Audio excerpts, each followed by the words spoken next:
del narcotráfico hacia Venezuela. Y es allí cuando muy hábilmente le da asilo a la FARC, le da apoyo. Y si ustedes recuerdan aquel evento cuando mataron a Raúl Reyes, aquel líder de la FARC, que era el economista de la FARC, que se llegó a retratar con el presidente de Wall Street, porque uno de los mayores inversionistas de la bolsa de valores de Nueva York era la FARC, el narcotráfico. Esta gente comienza a caducar, como todos los planes que hay sobre el narcotráfico y sobre todas las políticas de dominación que hay de la élite, que en un momento utilizan a un grupo de fascinerosos y luego los desechan. Los desechan cuando ya no les son necesarios. Y es un poco lo que está pasando ahorita con la economía de Panamá. Y ustedes lo verán. Ya no les son tan útiles. Entonces, Hugo Chávez trata de combatir a esta élite que lo dice abiertamente en cantidades de alocuciones y además de presentaciones internacionales, como fue su discurso en la ONU, etcétera. Empieza a hablar de este club de élite que domina el mundo, el Club Bilderberg. Y empieza a ir en contra de sus políticas, pero de una manera muy lamentable, porque no puedes combatir algo convirtiéndote en lo mismo. Y entonces lo que hizo fue desplazar esos mismos poderes para crear su propio imperio, un imperio suramericano contra el imperio norteamericano. Entonces él iba a tener su propio banco suramericano, su propia televisión, sus propios satélites y su propio narcotráfico. Por supuesto, esto no iba a durar. Son demasiados los tentáculos que esta gente maneja. Y es así como finalmente, ya sea por una enfermedad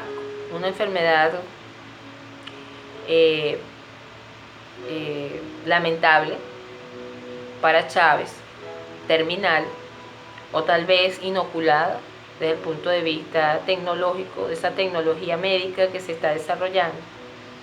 Sea por lo que sea, Chávez sale del juego. Y sale en un momento cumbre. Porque si Chávez hubiese seguido, tal vez la historia hubiese cambiado un poco. Tal vez él hubiese logrado ciertas cosas que no está logrando Nicolás Maduro. Lo cierto es que esta élite ya no quiere más mesías en la región. No quiere más mesías en la región. Lo que necesita es gente de perfil muy bajo, que se vea claramente que no está preparada para eso. Y ese es el perfil de Maduro. Un perfil muy hábil que él ha venido manejando y ha venido explotando, consciente y voluntariamente. Tampoco es que sea una fachada del todo. Hay mucha impericia en la manera que ha manejado este gran negocio del narcotráfico.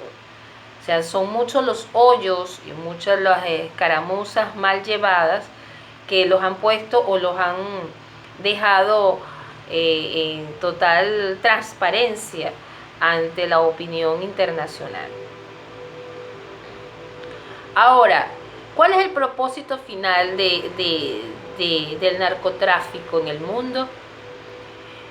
Realmente la penetración del narcotráfico trae como consecuencia el tráfico también de armas, porque el lavado de dinero ya no se da como en los tiempos antiguos, sino que ahora, siendo tan difícil las transacciones por el monitoreo tecnológico que hay de todas las operaciones y lo complejo que significa estas transacciones que necesitan testaferros que hagan depósitos y sean depósitos de muy bajo calibre para que no sean detectados por la banca internacional, por el espionaje internacional. Lo que hacen es intercambiar ahora armas y traficar con armas. Yo te pago con drogas, tú me pagas con armas y esas armas yo las trafico. Entonces hay todo una red bastante pervertida que está llevando al mundo a un desastre mundial. La idea es que este narcotráfico contamine toda la región. Chávez, con la cooperación de Evo Morales, del mismo Correa, comenzaron una especie de expropiación del negocio de la DEA y de la CIA. Ellos empezaron con una especie de nacionalización del control de la droga, que lo hizo muy bien Evo Morales, tratando de proteger los sembradíos de coca, como él decía, protegiendo a los agricultores que eran cultores, porque la tradición del cultivo de la coca era algo ancestral. Ese era el pretexto.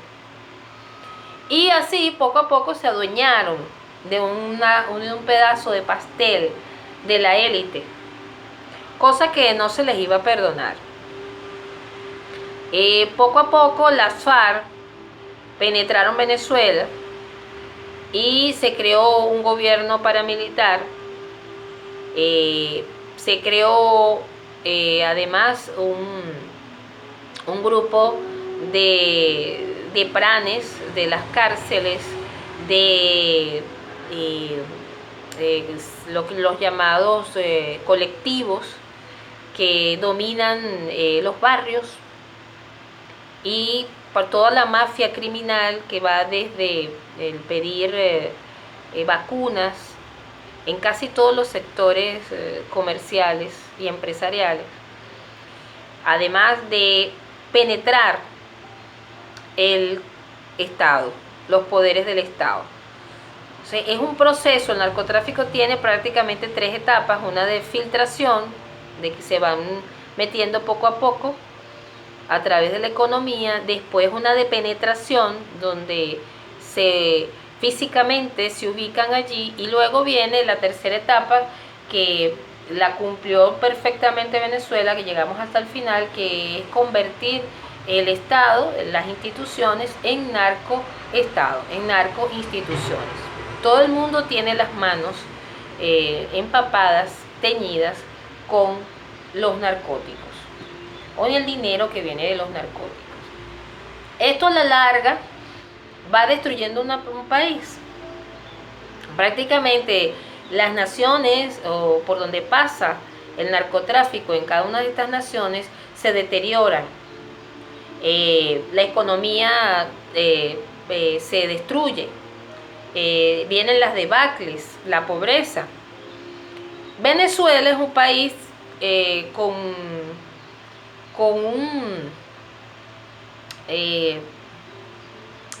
un poder enorme a nivel energético.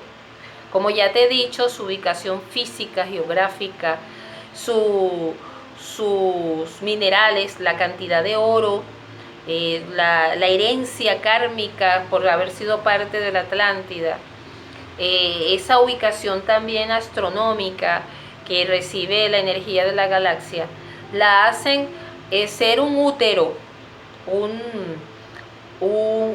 una especie de escenario perfecto para que las semillas, las almas, los ungidos, los 144.000 que habla la Biblia, esa gente que es capaz de desarrollar un nivel de vibración superior, pudiesen desarrollarse en el planeta Tierra.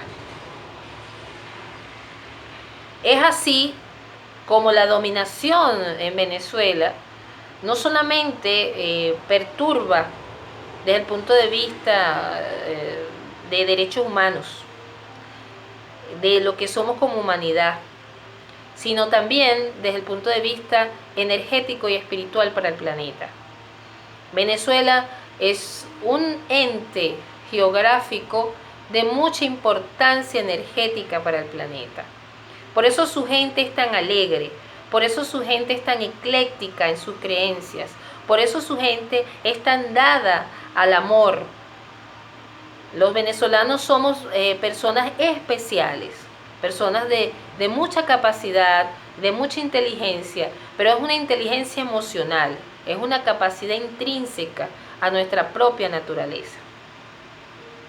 Bien, entonces, esta Venezuela, que estaba formando una escuela metafísica a través de aquella misión que te comenté de Connie Méndez, sufrió los mismos embates que sufrió Akenatón. Akenatón en Egipto fue prácticamente borrado del mapa. Es uno de los faraones más difíciles de estudiar, y por eso es que sus similitudes con Moisés no han sido bien comprobadas, porque prácticamente todos los vestigios de lo que fue su reinado desapareció. Lo conocemos más como el esposo de Nefertiti que como el gran sacerdote espiritual que fue en su época.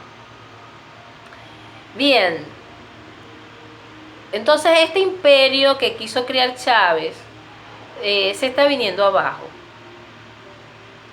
Y como hicieron con Noriega, va a ocurrir con este gobierno. Y lamentablemente, este gobierno no solamente tiene las manos metidas en el narcotráfico, la oposición venezolana también ha recibido su financiamiento. La secretaria del Tesoro de Estados Unidos encontró en el presupuesto de Obama unas cantidades bien delicadas de dinero que se le estaba suministrando a la oposición venezolana. Y de hecho, algunos de los personajes, no voy a decir nombres, ha estado involucrado en el conflicto de Odebrecht. También ha estado involucrado en ese gran acto de corrupción. Así que vemos otra vez el efecto de la plastilina mezclada, y tan difícil de separar una cosa de la otra. Tenemos que tener mucho cuidado, porque el proceso que se da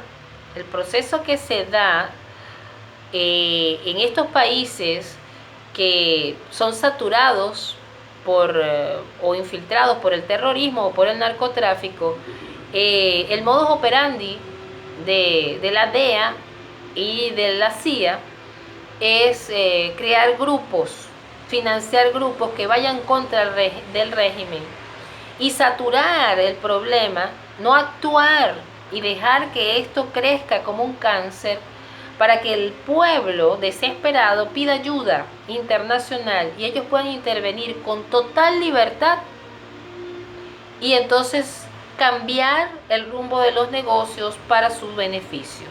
Pero no van a sacar de las raíces el narcotráfico, porque no lo hicieron ni en Nicaragua, ni lo hicieron en Panamá, ni en Afganistán. O sea, el proceso, prácticamente la resistencia de intervenir en estos campos de estos países asombra, porque hay suficiente capacidad tecnológica, bélica, estratégica y de espionaje para acabar con esto de raíz, pero no se quiere. Las drogas, además, son un factor bien importante en la dominación de la élite, porque estas plantas son plantas madre, plantas que si consumiéramos en su justo valor, como recomiendan los chamanes, tanto la coca como la marihuana, como algunas otras, como es el peyote, la ayahuasca, la jurema, etcétera. Son plantas que pueden, además de sanar al ser humano, pueden ayudar en su evolución, al contacto con la naturaleza, las memorias ancestrales acumuladas en la salvia de estas plantas que despiertan el DMT y que aceleran tu glándula pineal y te ponen en contacto con otras dimensiones y otros mundos. Pero si esas plantas son combinadas con otros elementos que realmente lo que las hacen destructivas, y así vemos el tabaco. El tabaco, un cigarrillo tiene cianuro y tiene otros elementos químicos que lo hacen muy destructivo. Pero la hoja de tabaco es capaz de sanar enfermedades, es capaz de sanar hasta el cáncer. Pero el mal manejo de la información y la forma como se ha especulado con todo esto nos ha sumido en una especie de consumismo de narcóticos que destruyen las células del cerebro. Y algo que es ancestral y algo que es sagrado se ha convertido en un elemento de destrucción. Así que también el narcotráfico trae esta consecuencia. Y la idea de todo esto, finalmente, es crear un gobierno mundial. Lo que quiere demostrar Estados Unidos con las intervenciones en Siria, en Pakistán, es que el mundo necesita un gobierno mundial. Que si no establecemos una especie de neoconservacionismo donde Estados Unidos sea el protector de todos los países, no vamos a obtener la paz y la armonía.